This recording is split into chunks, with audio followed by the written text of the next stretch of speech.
All right, everyone. Welcome to Tiger Talk Tuesday. We are at episode 67 of Transitioning to Life After Sports, and we have a very a special, I guess, Tiger Talk twist here because we've got Dr. Jason Selk on the line. Welcome, Doctor.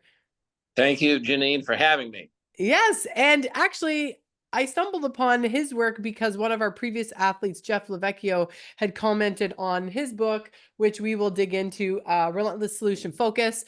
Clearly, I have been going through it. But first, I'll give you a little bit of background history. While serving as director of sports psychology for the St. Louis Cardinals, Dr. Selk helped the team win their first World Series in over 20 years. Amazing. And in 2011, he assisted the Cardinals in the historic feat of winning their second world championship in a 6-year period. Over the last 20 years, Dr. Selk has written 5 best-selling books, not just one, 5, and has become widely acclaimed as one of the most sought-after keynote speakers in the country. Dr. Selk captivates audiences with simple messages combining science, which I love, and real-life success stories, teaching audiences the most up-to-date and effective methods of winning at the highest level. He specializes in assisting teams and individuals develop the mental toughness necessary to overcome obstacles and outperform the competition. And he does so while improving life balance and health for his clients. The science is clear. Happier and healthier people win more often, and Dr. Selk is relentless about helping his clients win significantly more often. A licensed mental health professional, he earned his doctorate in counseling and sports psychology from the University of Missouri. His client list includes companies such as American Funds, Morgan Stanley, Ernst & Young, Merrill Lynch, Edward Jones, Bacardi, Humana, Becker's Healthcare, and Enterprise, in addition to numerous all-star athletes and coaches from the PGA, WPGA, NASCAR, NFL, NBA, WNBA, and NHL. A regular contributor to Forbes, and he has been featured in such publications as Success, Men's Health, Shape, Self, and US Today, and on television radio shows such as CNBC, ABC, CBS, NBC, and ESPN.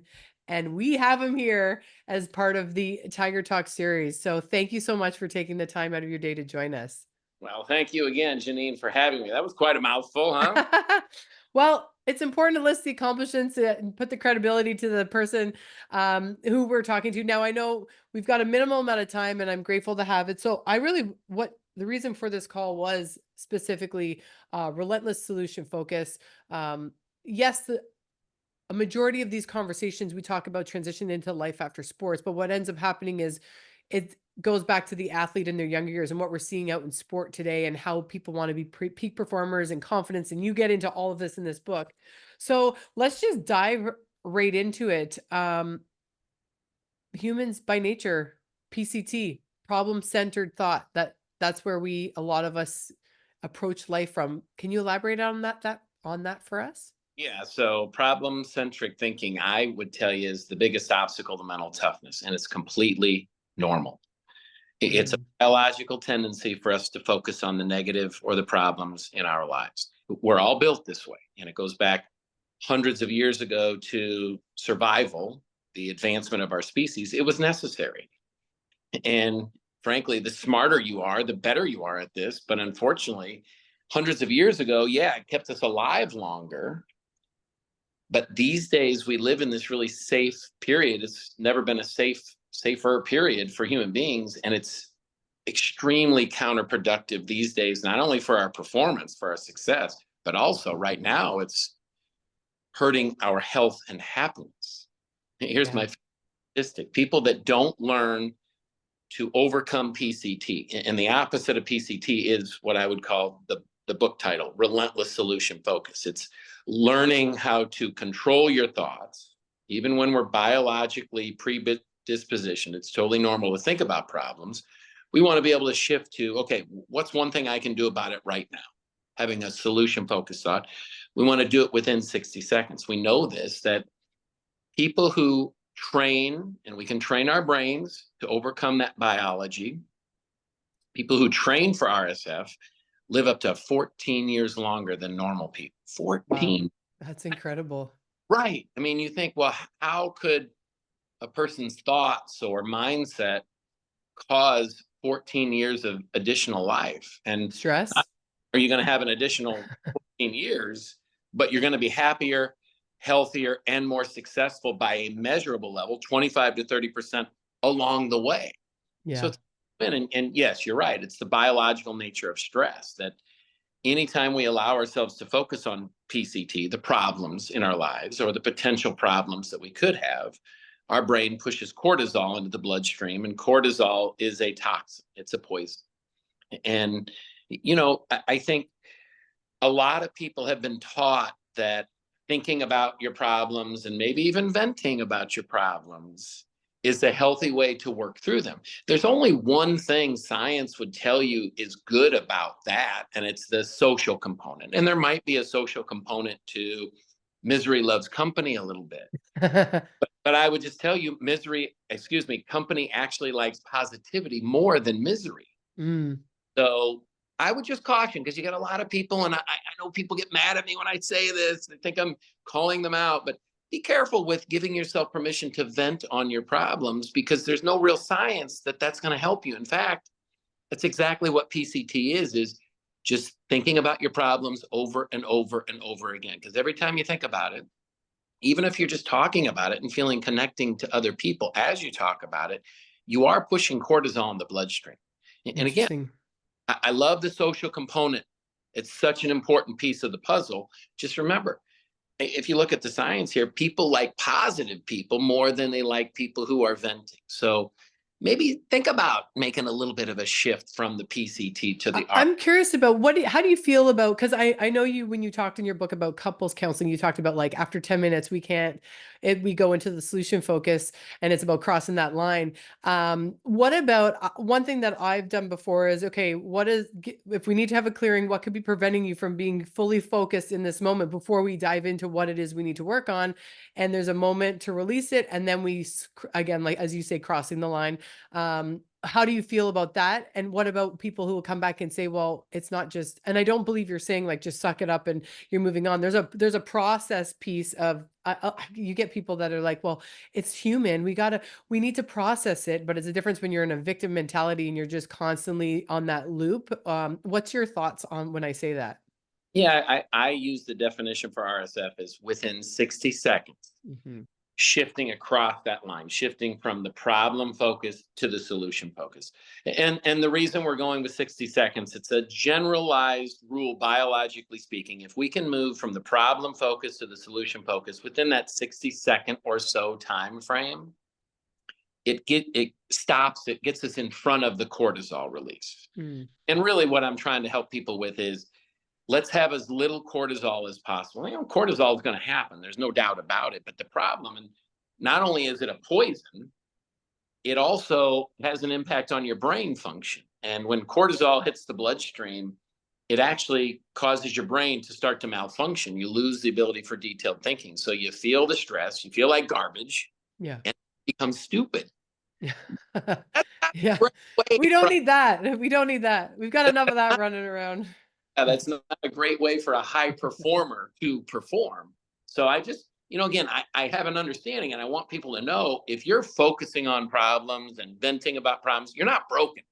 There's nothing broken about that. Yeah. That's completely normal. And I wonder if there might be a better way than normal. And that's what my whole job, and, I'm very passionate about this, as you can tell. Yeah, I love it. That's what the whole, last 30 years of my life have been designed to help people live at a higher level, including myself. And I'm a guinea pig for this. It Correct. does. And I would you say it's fair to say, I mean, there's therapy for things when people are dealing with trauma and passing. We're talking about peak performance and staying in that, correct? Like, you're not, Well, I apply when I'm going through, I shared with you earlier, I'm going through a divorce right now, and I have leaned so heavily on RSF for the last 6 months, more so than ever. So I say for both. Now, talk about peak performers. There's a difference between coaching and counseling or therapy. Counseling and therapy is really a little bit more, my mind looks at it as more reactive. Coaching and high performance is more of, okay, we're going to be proactive here. We're going to come up with a game plan of exactly what we want to achieve, and then a game plan of what we need to do daily to make that happen. And then no matter how good your game plan is, you're going to have problems. And then that's where RSF comes in, whether it's therapy or dealing with a major problem you're going through, or trying to execute on the game plan. RSF is going to help I would tell you in every Yeah. situation. And again, not opinion, please. This is not Jason Selk's opinion. This is your science. It's it's cognitive neuroscience and neuroplasticity. Yeah, and I love that. And what on page 9 of your book, actually, I'm just looking at my notes here because I took a lot. I couldn't, it's not all up here. You talk a lot about learning to focus. You talked about oxygen and swimming, and your brother taught you a lot of lessons, which was cute. And you had to learn about, I think a lot about that when I'm talking to younger athletes and how they reframe, trying to get them to reframe things and being grateful and for what, like, the opportunity they have before them, so we can't even get to the good stuff because they're focused on the wrong stuff, right? Um, how much, you said your brother dispensed a lot of nuggets on you, it sounds like, growing up. How much of that, what did that mean to you? Like, I really, the swimming pool in your, and you guys are gonna have to read his book, but he talks about oxygen. I'll let you tell the story, but how important was that lesson to you? Well, I think it's called the poverty of affluence, that we take for granted oftentimes the things we have until they're gone. Of course. And once you have them, and then you now have to live without them, it's a whole lot more painful once you had them the first time. That's the poverty of affluence. But the oxygen story was, I didn't realize how valuable oxygen was until, my brother's holding my head under water and I'm not able to get to it. So it's really, and the whole idea is awareness. I was a little child, and that was an aha moment of, wow, that's a really important concept that I really hadn't even thought of. I just kind of took it for granted that I had oxygen and enough of it. And I think this whole PCT RSF dilemma or issue or, goal for improvement, a lot of it starts with awareness. Mm. You can't recognize in your mind that you're focusing and talking and kind of playing victim to the problem. There's nothing you can do about it. And And how would you coach someone to, I mean, I know what I think I would do, but how would you coach someone on recognizing the victim within? well, and I just, I'm such a, I guess I'm a science nerd, and I'm so enamored with the science and the biology of the brain and how the body and the brain work together. I feel like whoever built this organism, we don't need to get into a spiritual discussion, but whoever did it was quite brilliant in that when we are focused on a problem, there is an alarm that literally rings all the time. Because remember, the biology of the brain, we're built to focus on problems. Like, the brain was built to focus on the problem, again, to stay alive. Like, if we weren't Fight or flight. aware of the threats in the environment, our species very, very likely would not be around today. So we have this thing in our brain that we focus on the problem, and then it's called the caudate. It loops back to it. So you think, where's the lion, tiger, and bear? And then you might, you're building a shelter. So you're thinking about, oh, but where's the lion, tiger, and bear? And I'm building the shelter, but where's the, so our brain not only is built to identify the problem, but then to loop back to it, just loop back to it, loop back to it. But the alarm system, and I think we're not getting a lot of education on this, and I don't necessarily want to get into why. There's a lot of money in people not identifying this. Yeah. But the alarm system that, the organism essentially screams 100% of the time when you feel negative emotion. See, most people think we're hostage to our negative emotions, that negative emotions are a curse. They're not at all. See, our brain's built for survival to focus on the problem, but we don't even have an awareness that we're doing it oftentimes until we feel the negative emotion that the cortisol causes. So the alarm system, anytime you feel negative emotion, it is 100% true. Your brain at some level is focused on a current problem or a potential problem. I know in my own life, anytime I feel stress, it's like, okay, I know where my head is. It's on the problem. And I just simply ask the question, as simple as it sounds. It's what's one thing I could do right now that could make this better? It almost is too easy. Now, I grew up in Cedar Rapids, Iowa, and where I grew up, if it sounds too good to be true, it almost always is. Great advice to teach people. Now, I don't know if they teach it in all schools, but they taught that in my school. And people knew that in my community. we're very practical people where I'm from. And the whole idea of when I feel a negative emotion, all I have to do is, what's one thing I can do right now that could make it better? Not worry about perfection, but just put my mind on, okay, what's that one action step to get it better? It's very practical and extremely effective, because I don't have to solve the problem.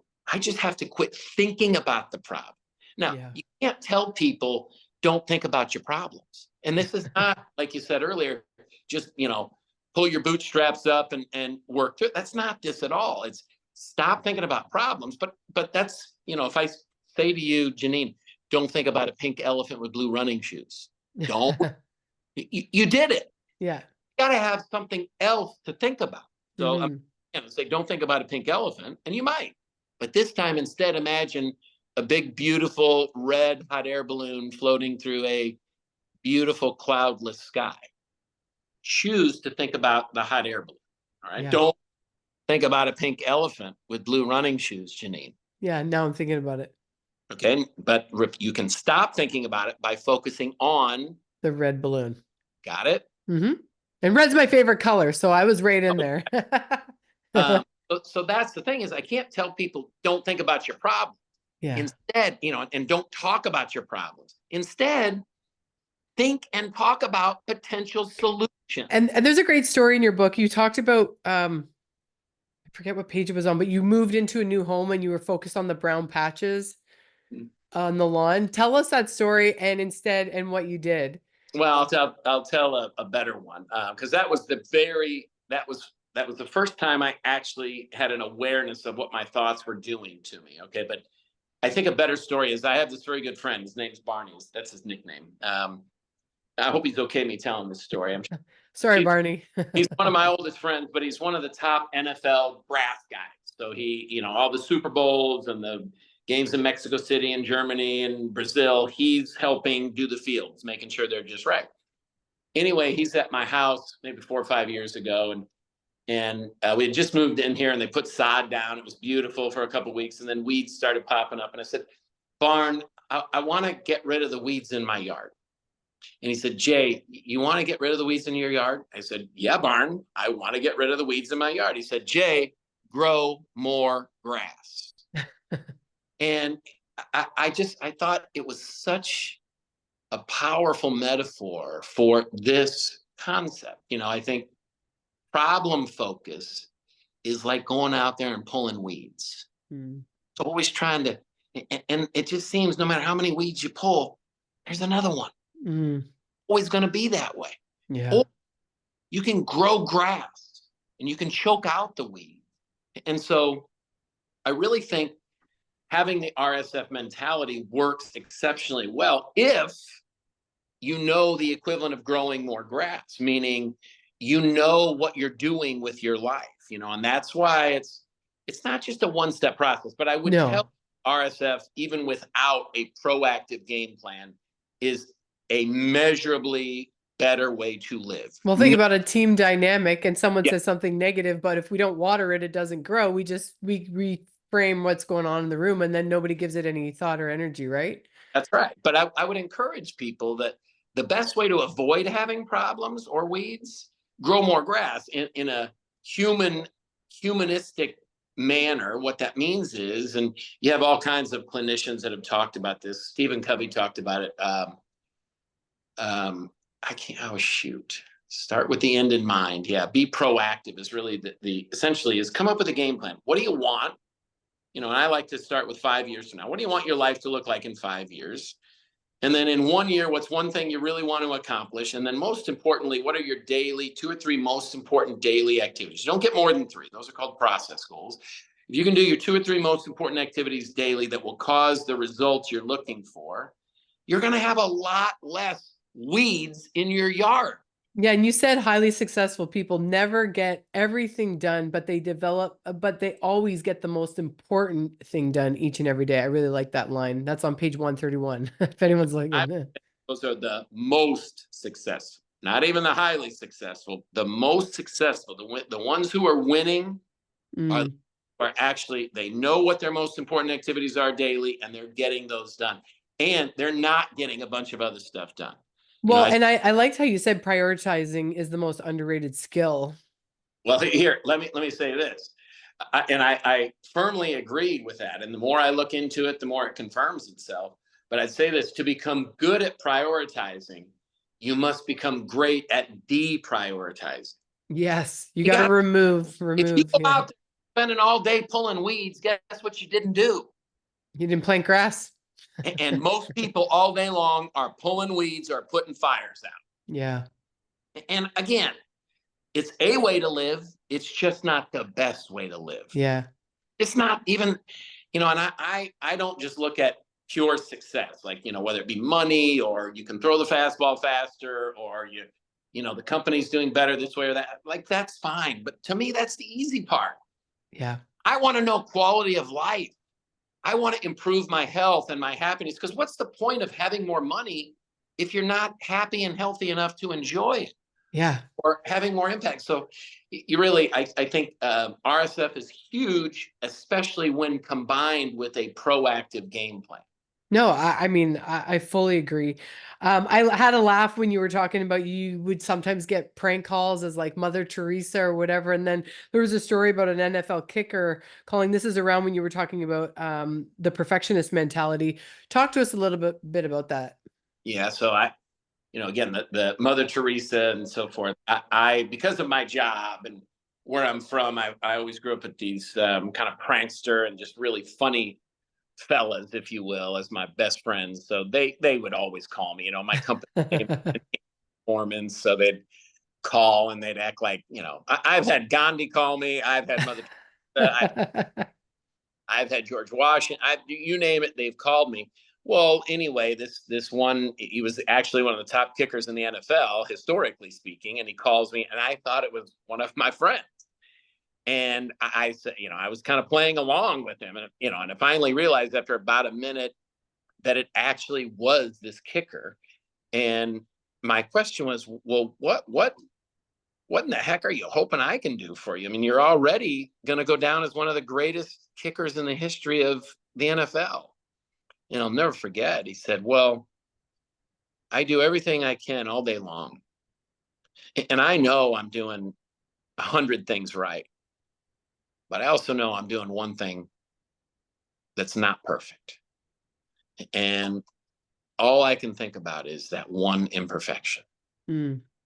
And, that so many people can relate to that. It's called the perfectionist mentality. And I used to be that way as well. And, I work for SMU's football team, and we've lost a game this year that we probably shouldn't have lost. And then we've won 2 big games in the last 2 weeks. And when we won the game after losing the game we probably should have won, I did a little video, and I was kind of talking to myself, and I was walking into that locker room after the game. So I was on the field and did the video, and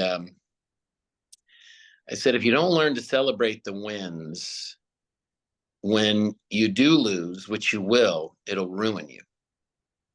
And so I do a lot of my work, and my clients will tell you this is probably the foundation of, we have got to learn to overcome this perfectionist mentality. And it's difficult. It really is, because I think a lot of us, again, I grew up in the middle of the country in Cedar Rapids, Iowa. I was kind of taught to be a perfectionist, because the alternative, I think a lot of people think, is arrogance, and you're not hungry for growth. And I don't know, maybe, I don't know, but I'm not worried about that stuff. I'd rather my clients be a little bit arrogant but not be a perfectionist, because I know the devastation of the perfectionist mentality. It's just, no matter how good you are, it doesn't matter. You're losing. Yeah. Here's one just really simple thing that you can start doing that will retrain your brain. And you can retrain your brain. I mean, you got to think. Perfectionist mentality, 100 things right, one thing less than perfect, allowing yourself to focus on the imperfection. It's like social media. You get 100 positive comments, and then you get the one negative, and not you obsess over it. Well, that's kind of mental weakness. Yeah. Doing that. So I would just encourage people, look, grab a journal. Mine's right over there on the counter. Actually, no, it's sitting on the chair. Mine's right here. Every day I just write down 3 things I did well. I'm training my brain to not look for the positive. Look good stuff. And I'm not throwing myself a parade or, making t-shirts up about how great this is just You training. should. You should. I'll buy one. Thanks. That's nice of you. But, and I know people out there beating themselves up so badly. Just start writing down 3 things you did well every day. And you don't have to cure cancer. A done well is anything that promotes personal or professional improvement or health, anything. Well, it's funny because you say plant more grass, but it's also the grass isn't greener on the other side. The grass is greener where you water it, which goes along with what you're just saying, right? It's that constant. What do you think about, you hear a lot of people talking about mental health, mental fitness, mental workout in your book is what you talk about, and a success log, which is kind of what you're leading towards. But I think it's so important for our athletes. We train our craft, we train our body and the mindset. I think the world is catching on. We're seeing it more and more. But what would, for an athlete who's listening to this, if there was one thing that they could take away, and they're currently in sport, and then I would just love for you to comment on for those going transitioning to life after sport, but for someone in sport, what would be like the one thing that you're like, if you do this every day, you're going to improve? Write down 3 things you did well before you let yourself be critical. Perfect. And oh shoot, I lost my train of thought there, but no doubt about it, that is, to me, if I can't get somebody to recognize the done wells, if I can't get them to start breaking the pattern of the perfectionist mentality, none of the other stuff is going to matter. So as simple as it might sound, because I know those high performers, they just give no credit to themselves for the things they're doing. And they just dig in on those imperfections. And if I wanted to completely screw somebody up, that's what I'd teach them to do. So the inverse of that, and I practice what I preach. I write those done wells down, and I'm going through this divorce right now, and you better believe I don't think I've missed a day in 6 months of writing my down. And it's real easy to go negative, especially when you're going through tough times, and that negativity is just not going to serve you at all. What is the consistent, I'm sure you see a through line with your clients when you work with them. And again, does it go back to the 3 things? Like it's the focus piece, like where they're just so laser focused on the negative. Is that the through line that you're seeing? Or is there a tool that you can offer the listeners, what they could go back to their life? Or is it just as simple as that, the 3 things? Well, no, you said if there was only one thing, I think I did. My colleague and I, Dr. Ellen Reed, did a really good job in RSF of outlining. There's really 3 things that I would do. And the first thing is you need to develop that winning game plan. And that's the vision, product, and product. Yeah. Vision, integrity, happiness, or whatever. And then phase 2 would be you need to review your game plan regularly, which is the mental workout. I think, I early in my career created this thing called the mental workout for athletes. And it's what really, I went from a grad student to probably the top sports psychologist in the country because of the mental workout. It just flat out works. It's a great way not only to remind yourself of your game plan, but to execute at a higher level on the game plan. And then the third phase would be, and kind of what we're talking about here, is you must learn to effectively evaluate yourself. And most people are evaluating in an ineffective manner. They're evaluating themselves in a way that's eroding self-confidence and robbing energy for improvement. But if we can make just a few shifts to the way we evaluate and learn to nourish our, recognize what you're doing well, and then, always look for something to try to get a little bit better at. It's such a better way than overlook the good and beat yourself up. Yeah, so the 3, and I think they're outlined really pretty well in the book, Relentless Solution Focus. Yeah. And honestly, again, for anyone listening, this book came to me from a former professional athlete again, and he's applying it to the principles that when he's working with to his own life as well as to the athletes, but Relentless Solution Focus. You talked about, I think you just nailed it on confidence, something that I did really want to ask you about, expectation theory and confidence. Can you elaborate a bit on that?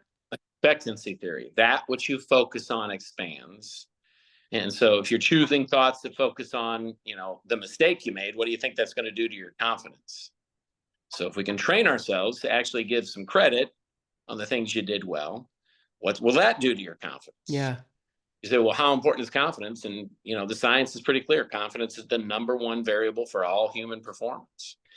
And it's not that difficult. See, most just try to complicate success. But I just tell you, those 3 phases I just walked you through: have a winning game plan, review the game plan regularly, effectively evaluate. That's it. Yeah. I mean, I was teaching that 20 years ago when I was working for the St. Louis Cardinals. I do workshops and I'm on the phone all day with CEOs, you know, people in the corporate world that are really kind of setting the bar for other people. And it's the same exact Yeah, stuff. It's not complicated, but if you're not doing it, you really have no chance competing against somebody who is doing it. exactly. So, you know, and again, And that's your competitive advantage for all these athletes and people that you're teaching it to, right? no, no doubt, you know, and I'm not an opinion guy. If you want my opinion, take me to a bar and get me a drink. But I'm talking about science. When it comes to my work, I don't mess around. I'm here to help people. That's the only reason I'm here. And I'm not going to give you opinion. My opinion, I mean, I'm wrong more than I'm right on my opinion. You don't want that. But this stuff is all science. And it Yeah. works. Flat out works. It absolutely works. And I like there was a part in the book too where you were talking, it's funny, we're so programmed, somebody gives you a compliment, you kind of deflect the compliment, right? As it is as a society, which tends to feed into that the PCT, right? In the beginning. Hmm? Is that correct in saying? Well, of course. Yeah. We're Yeah. just good at And receiving. then you were saying you could go offer a compliment to other people to start to learn doing that yourself and recognize the good in others. We get so many confidence calls about confidence. Quickly flipping the switch and being mindful of your time. Now, obviously, the series came to life because I had two friends that were found deceased in their homes who couldn't navigate life after sports. They were stuck in the identity loop. They were stuck in just their role as an athlete. And, you know, I wanted to let other athletes, anyone suffering in silence, know these transitions affect us. They take time to navigate. What advice from your work in what you do, what would you say to someone who's transitioning due to injury, retirement, or some unforeseen circumstances, force them to hang up the jersey?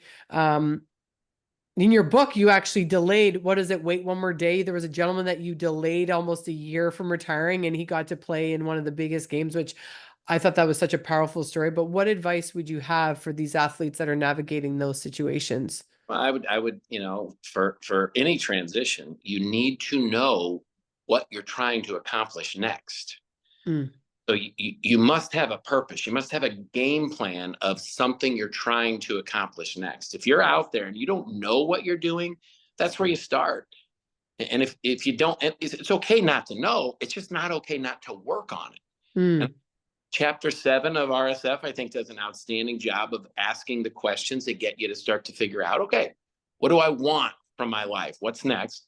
And then to keep it simple, just write down things every day you're doing to move yourself in that direction. 3 things you're yeah. doing well to move yourself in that direction. If you want to take a little bit further, maybe look a little bit more deeply about all 3 of the phases, but have phase 1. You got to know what your purpose is, what you're trying to accomplish here. Otherwise, you're kind of floating around and we get into trouble.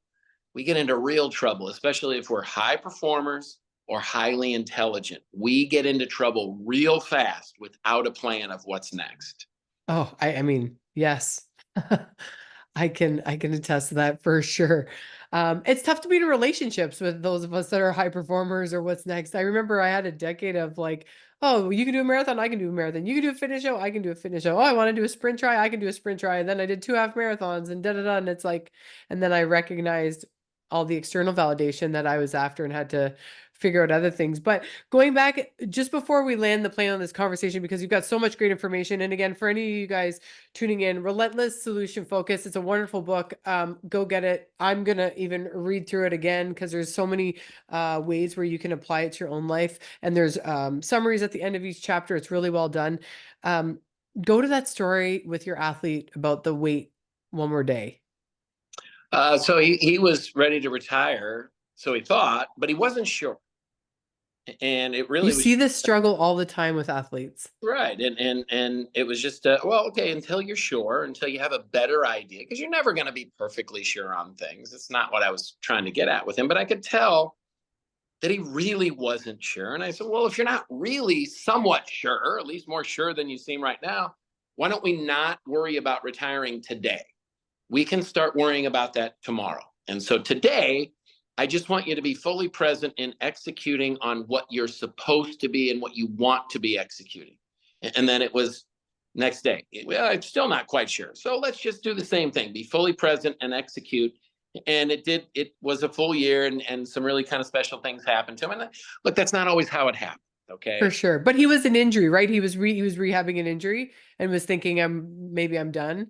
Yeah. I just think how lucky when I read that, I was thinking about how lucky he had you in his corner to say that, because it could have changed the direction of his life at that moment, and how lucky he was to have you there, and the power of, the coaching world, and what you provide, and just to be there for someone and just say, just let's and that relentless solution focus, let's do what we need to, wait one more day, because I can only imagine how many people have maybe taken a different direction because they didn't wait that one day. Well, and look, you got to look the other side too.